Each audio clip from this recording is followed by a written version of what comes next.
வணக்கம். நியூஸ் ஃபர்ஸ்டின் உலக முக்கிய செய்திகள். முதலில் தலைப்புச் செய்திகள். இஸ்ரேல் மீது ஏவுகணையை ஏவிய ஏமன் நாட்டின் கவுதி அமைப்பு. பிரின்ஸ் சுல்தான் விமானப்படை தளம் மீது ஈரான் ஏவுகணை தாக்குதல். 30 அமெரிக்க படையினர் உயிரிழப்பு, 12 பேர் படுகாயம். குவைத் விமான நிலையத்தில் அடுத்தடுத்து ட்ரோன் தாக்குதல். ட்ரம்பிற்கு எதிராக வெடிக்கும் மாபெரும் போராட்டம். 3000 இடங்களில் லட்சக்கணக்கான மக்கள் வீதியில் இறங்குவார்கள் என தெரிவிப்பு. உடனடியாக காலி செய்யுங்கள், ஈரானின் எச்சரிக்கையால் அதிரும் உலகம். தெற்கு லெபனான் மீது இஸ்ரேல் தாக்குதல், பொதுமக்கள் உயிரிழப்பு. ஈரானுக்கும் அமெரிக்காவுக்கும் இடையில் இந்த வாரம் அமைதி பேச்சுவார்த்தை. எரிபொருள் ஏற்றுமதிக்கு 4 மாதங்களுக்கு தடை விதிக்க ரஷ்யா முடிவு. பனாமா கொடியேந்திய கப்பல்களை சிறைபிடிக்கும் சீனா. லண்டனை குறிவைக்கும் ஈரான், அச்சத்தை ஏற்படுத்திய அமெரிக்கா. ஹார்முஸ் நீரிணை முடக்கம், எண்ணெய் நெருக்கடிக்கு ராஜேந்திர நகர்வை நோக்கி நகரும் ஜப்பான். இந்தியா இலங்கை விமான சேவைகள் தொடர்பில் வெளியான மகிழ்ச்சி தகவல். ஈரானின் பர்சர் அணு நிலையம் மீது 3வது முறையாக தாக்குதல். தொடர்பான விரிவான செய்திகள். இஸ்ரேல் மீது ஏமன் நாட்டின் கவுதி அமைப்பு முதல் முறையாக ஏவுகணைகளை ஏவி போரில் இணைந்துள்ளது. அணுசக்தி ஒப்பந்தத்தில் கையெழுத்திட மறுத்ததனால் ஈரான் மீது கடந்த பிப்ரவரி மாதம் 28ஆம் தேதி அமெரிக்கா, இஸ்ரேல் இணைந்து தாக்குதலை ஆரம்பித்துள்ளன. இதனையடுத்து ஈரானும் பதிலடி தாக்குதல் நடத்தி வருகிறது. இந்நிலையில் ஈரானுக்கு எதிரான போருக்கு பதிலடியாக இஸ்ரேல் மீது ஏமன் நாட்டின் கவுதி அமைப்பினர் முதல் முறையாக பாலிஸ்டிக் ஏவுகணைகளை ஏவி தாக்குதல் மேற்கொண்டுள்ளனர். இஸ்ரேலின் டெமோனா அணு ஆராய்ச்சி மையம் குறிவைக்கப்பட்டும் கவுதி அமைப்பு தாக்குதல் மேற்கொண்டுள்ளதாக தெரிவிக்கப்பட்டுள்ளது. ஏமனிலிருந்து இஸ்ரேலை நோக்கி இன்று காலையில் ஏவுகணை ஏவப்பட்டதாக இஸ்ரேல் பாதுகாப்பு படை தெரிவித்துள்ளது. ஈரான் மற்றும் இஸ்ரேல் அமெரிக்கா போர் தொடங்கியதிலிருந்து கவுதிகள் நடத்திய முதல் தாக்குதல் இதுவாகும். ஏமனில் இருந்து கவுதி அமைப்பினரால் ஏவப்பட்ட ஏவுகணையை இடைமறிப்பதற்கான வான் பாதுகாப்பு அமைப்பு செயல்படுத்தப்பட்டதாகவும், நெகேவில் உள்ள பீர்சேபா மற்றும் அதை சுற்றியுள்ள பகுதிகளில் வான் பாதுகாப்பு எச்சரிக்கை சைரன்கள் ஒலித்ததாகவும் இஸ்ரேல் பாதுகாப்படை தெரிவித்துள்ளது. இந்த தாக்குதலில் உயிரிழப்புகள் மற்றும் நேரடி தாக்கங்கள் குறித்த உடனடி தகவல்கள் எதுவும் இல்லை.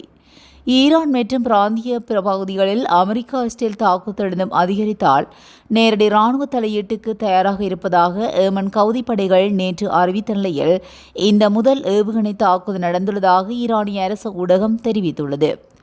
இந்த ஆக்கிரமிப்பு நடவடிக்கை மூலம் மேற்கு ஆசியா முழுவதும் தனது ஆதிக்கத்தை விரிவுபடுத்த இஸ்ரேல் முனைவதாக ஏமன் குற்றம் சாட்டியுள்ளது. இத்தகைய திட்டங்களையும் அவற்றுக்கு பின்னால் இருப்பவர்களையும் எதிர்ப்பது பிராந்திய மக்களின் சட்டபூர்வமான உரிமை என்பதுதான் தங்களின் நிலைப்பாடு என ஏமன் தெரிவித்துள்ளது. போரை முடிவு கொண்டு வருவதற்கான ராஜேந்திர முயற்சிகளுக்கு அமெரிக்காவும் இஸ்ரேலும் பதிலளிக்க வேண்டும் என்று தெரிவித்த கவுதி செய்தி தொடர்பாளர் பிரிகேடியர் ஜாக்ஜா சாரி, இஸ்ரேலின் அநியாயமான அடக்குமுறையான மற்றும் நியாயமற்ற நடவடிக்கைகள் உலக மற்றும் பிராந்திய ஸ்திரத்தன்மை மற்றும் பாதுகாப்புக்கு தீங்கு விளைவிப்பதோடு உலக பொருளாதாரத்தையும் பாதிக்கின்றன என்று அவர் தெரிவித்துள்ளார். சவுதி அரேபியாவில் அமைந்துள்ள முக்கிய இராணுவ தளமான பிரின்ஸ் சுல்தான் விமான தளம் மீது ஈரான் ஏவுகணை தாக்குதல் நடத்தியுள்ளது. இந்த தாக்குதலால் பிராந்தியத்தில் பெரும் பதற்றம் ஏற்பட்டுள்ளது. இந்த தாக்குதலில் அங்கு நிலை கொண்டிருந்த 12 அமெரிக்க படையினர் காயமடைந்துள்ளதாக அமெரிக்க இராணுவ உயர் அதிகாரியொருவர் உத்தியோகபூர்வமாக உறுதிப்படுத்தியுள்ளார். காயமடைந்தவர்களில் 2 நிலைமை மிகவும் கவலைக்கிடமாக உள்ளதாக தெரிவிக்கப்பட்டுள்ளது. அவர்களுக்கு தற்போது தீவிர சிகிச்சை அளிக்கப்பட்டு வருகின்றதாகவும், விமான தளத்திலிருந்து சில கட்டமைப்பு வசதிகள் சேதமடைந்துள்ள போதிலும் முழுமையான சேத விவரங்கள் இதுவரை வெளியிடப்படவில்லை. மேலும் சவுதி அரேபியா, பஹ்ரைன் போன்ற நாடுகளிலுள்ள அமெரிக்க இராணுவ தளங்கள் மீதும் தாக்குதல்கள் நடத்தப்பட்டுள்ளதாக தகவல்கள் தெரிவிக்கின்றன. குறிப்பாக பஹ்ரைனில் உள்ள தளத்தில் உயிரிழப்புகள் ஏற்பட்டிருக்கலாம் என்றும் ஈரான் தரப்பு கூறியுள்ளது. அதிலும் மொத்தமாக 30க்கு மேற்பட்ட அமெரிக்க படையினர் உயிரிழந்துள்ளதாகவும் தகவல்கள் தெரிவிக்கின்றன. இந்த தாக்குதலானது மத்திய கிழக்கு பிராந்தியத்தில் ஏற்கனவே நிலைவரும் போர் பதற்றத்தை மேலும் அதிகரித்துள்ளது. இதற்கு அமெரிக்கா தரப்பிலிருந்து எவ்வாறான பதில் நடவடிக்கை எடுக்கப்படும் என்பது குறித்து சர்வதேச சமூகம் உன்னிப்பாக கவனித்து வருகின்றன. குவைத் சர்வதேச விமான நிலையத்தின் மீது அடுத்தடுத்து நடத்தப்பட்ட ட்ரோன் தாக்குதல்களில் அங்கிருந்த ரேடர் அமைப்புகள் கடுமையாக சேதமடைந்துள்ளன. முக்கிய உள்கட்டமைப்புகள் சேதமடைந்த போதிலும் இந்த சம்பவத்தில் யாருக்கும் காயங்கள் ஏற்படவில்லை என்பதை சிவில் விமான போக்குவரத்து அதிகாரிகள் உறுதிப்படுத்தியுள்ளனர். இந்த தாக்குதல்கள் வளைகுடா பிராந்தியத்தில் உள்ள முக்கிய உள்கட்டமைப்புகளை குறிவைத்து நடத்தப்பட்டுள்ளதாக தெரிவிக்கப்பட்டுள்ளது.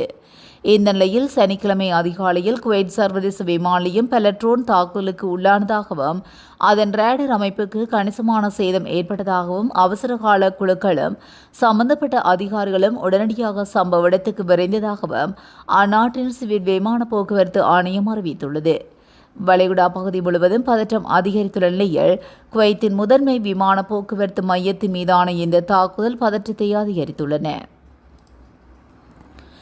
அமெரிக்க ஜனாதிபதி ட்ரம்ப் மற்றும் ஈரானுடனான போர் சூழலுக்கு எதிர்ப்பு தெரிவிக்கும் வகையில் இன்று அமெரிக்கா முழுவதும் 3000க்கும் மேற்பட்ட இடங்களில் போராட்டங்களை நடத்த நோக்கிங் என்ற மக்கள் இயக்கம் திட்டமிட்டுள்ளதாக தெரிவிக்கப்பட்டுள்ளது.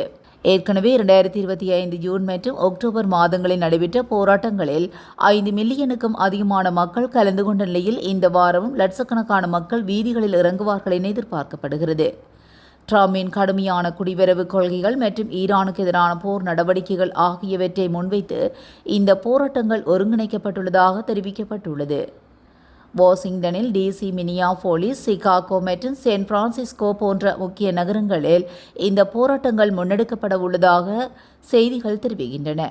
சுமார் 6,46,000 மக்கள் தொகையை கொண்ட சிறிய மாநிலமான வெர்மாண்டில் மாத்திரம் 40க்கும் மேற்பட்ட போராட்டங்கள் நடத்த திட்டமிடப்பட்டுள்ளதாகவும் தகவல்கள் தெரிவிக்கின்றன.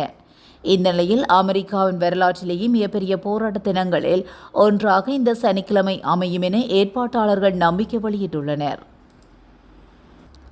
அமெரிக்கா மற்றும் இஸ்ரேலுடன் தொடர்புகளை கொண்ட பிராந்திய தொழிற்சாலைகளின் ஊழியர்கள் மற்றும் குடியிருப்பாளர்கள் உடனடியாக அந்த இடங்களை விட்டு வெளியேற வேண்டும் என்று புரட்சிகர பாதுகாப்பு படை தெரிவித்துள்ளது. ஈரானில் உள்ள கனநீர் ஆலை மற்றும் மஞ்சள் ஹேக் உற்பத்தி ஆலையை குறிவைத்து நடத்தப்பட்ட தாக்குதல்களுக்கு பதிலடியாக இந்த முடிவு எடுக்கப்பட்டதாக செய்தி நிறுவனம் தெரிவித்துள்ளது. அதன்படி அமெரிக்க பங்குதாரர்களை கொண்ட நிறுவனங்கள் மற்றும் இஸ்ரேலை ஆதரிக்கும் பிராந்தியங்களில் உள்ள கனரக தொழிற்சாலைகள் மீது தங்கள் போராளிகள் பதிலடி கொடுப்பார்கள் என்று IRGC எச்சரித்துள்ளது. சம்பந்தப்பட்ட தொழிற்சாலைகளிலிருந்து பணிபுரியும் ஊழியர்கள் உடனடியாக தங்கள் பணியிடங்களை விட்டு வெளியேற வேண்டும் என்ற அந்த அறிக்கையில் கூறப்பட்டுள்ளது. தாக்குதல்கள் முடியும் வரை குறிவைக்கப்பட்ட பகுதிகளிலிருந்து 1 கிலோமீட்டர் சுற்றளவில் வசிக்கும் பொதுமக்களும் பாதுகாப்பான இடங்களுக்கு செல்லுமாறு அறிவுறுத்தப்பட்டுள்ளனர். தெற்கு லெபனான் முழுவதும் இஸ்ரேல் நடத்திய தாக்குதலில் பல உயிரிழப்புகள் ஏற்பட உள்ளதோடு பலர் காயமடைந்துள்ளதாக லெபனானின் தேசிய செய்தி நிறுவனம் தெரிவித்துள்ளது. டெய்ர் ஜக்ரானி மற்றும் அல் ஹைனியா ஆகிய பகுதிகளில் நடத்தப்பட்ட தாக்குதலில் மேற்படி உயிரிழப்புகள் பதிவாகியுள்ளன. காயமடைந்த அனைவரும் சிறிய நாட்டவர்கள் என அடையாளம் காணப்பட்டுள்ளதுடன் அவர்கள் டயர் நகரில் உள்ள வைத்தியசாலைகளில் சேர்க்கப்பட்டுள்ளதாகவும் அந்த செய்தியில் குறிப்பிடப்பட்டுள்ளது. பெய்ட் அல் சையாத் மற்றும் அல் மன்சூரி ஆகிய இடங்களிலும் வான்வழி தாக்குதல்கள் நடத்தப்பட்டுள்ள நிலையில் அல் கிளைலா பகுதி கடுமையான பீரங்கி தாக்குதலுக்கு உள்ளாகியுள்ளதாக தெரிவிக்கப்பட்டுள்ளது. மேலும் உயிரிழந்த மற்றும் காயமடைந்தவர்களின் துல்லியமான எண்ணிக்கை இதுவரை உத்தியோகபூர்வமாக வெளியிடப்படவில்லை என்பதும் குறிப்பிடத்தக்கது. 1 மாத காலமாக நீடித்து வரும் யுத்தத்தை முடிவு கொண்டு வருவதற்காக ஈரான் இந்த வாரம் அமெரிக்காவுடன் நேரடி பேச்சுவார்த்தைகளில் ஈடுபடும் என தான் நம்புவதாகவும் அமெரிக்க ஜனாதிபதி டொனால்ட் ட்ரம்பின் விசேட தூதுவர் ஸ்டீவ் விட்காப் தெரிவித்துள்ளார். போர் தீவிரமடைந்துள்ள நிலையில் ராஜேந்திர ரீதியில் தேர்வை எட்டுவதற்காக வாஷிங்டனுடன் பேச்சுவார்த்தை நடத்த ஈரான் முன்வந்துள்ளதாக அமெரிக்கா தரப்பு எதிர்பார்க்கிறது. ஒருபுறம் பேச்சுவார்த்தைக்கான முயற்சிகள் எடுக்கப்பட்ட நிலையில் அமெரிக்கா மற்றும் இஸ்ரேல் நடத்திய தாக்குதல்களில் ஈரானின் 2 அணுசக்தி நிலையங்கள் இலக்கு வைக்கப்பட்டுள்ளதாகவும் தகவல்கள் வெளியாகியுள்ளது. ஈரானின் அணுசக்தி கட்டமைப்புகளை சிதைக்கும் நோக்கில் இந்த தாக்குதல் நடத்தப்பட்டுள்ளதாக கூறப்பட்ட நிலையில் இது அமைதி பேச்சுவார்த்தையில் எவ்வாறான தாக்கத்தை ஏற்படுத்தும் என்ற கேள்வியும் எழுந்துள்ளது. மத்திய கிழக்கு நிலவும் இந்த அசாதாரண சூழ்நிலையை தணிக்கும் நோக்கில் இந்த வார பேச்சுவார்த்தை அமையும் என சர்வதேச அரசியல் அவதானிகள் கருதுகின்றனர். ஈரான் அமெரிக்கா போரால் சர்வதேச அளவில் எண்ணெய் விநியோகம் பாதிக்கப்பட்டுள்ளது. ஹார்முஸ் நீரிணையை ஈரான் மூடியிருப்பதனால் எரிபொருள் தட்டுப்பாடு நிலவும் அபாயம் ஏற்பட்டுள்ளது. இதன் காரணமாக பல நாடுகள் கடுமையாக பாதிக்கப்பட்டுள்ளது என்றும் அவை மாற்று வழியாக ரஷ்யாவிடம் எண்ணெய் கொள்முதலை அதிகரித்து வருகின்றன. இந்த நிலையில் அடுத்த 4 மாதங்களுக்கு எரிபொருள் ஏற்றுமதிக்கு ரஷ்யா தடை விதித்துள்ளது. மத்திய கிழக்கு போர்ச்சூழல், சுத்திகரிப்பு நிலையங்களின் பராமரிப்பு பணிகள், எண்ணெய் சந்தையில் நிலையானற்ற தன்மை ஆகியவற்றை கருத்தில் கொண்டு இந்த நடவடிக்கை எடுக்கப்பட்டுள்ளதாக ரஷ்யா தெரிவித்துள்ளது. சர்வதேச அளவில் துறைமுகங்களை கட்டுப்படுத்துவது தொடர்பாக எழுந்துள்ள மோதல்களுக்கு மத்தியில் பனாமா நாட்டு கொடியுடன் பயணிக்கும் சரக்கு கப்பல்களை சீனா சட்டவிரோதமாக சிறைபிடித்து வருவதாக அமெரிக்காவின் மத்திய கடல்சார் ஆணையம் குற்றம் சாட்டியுள்ளது.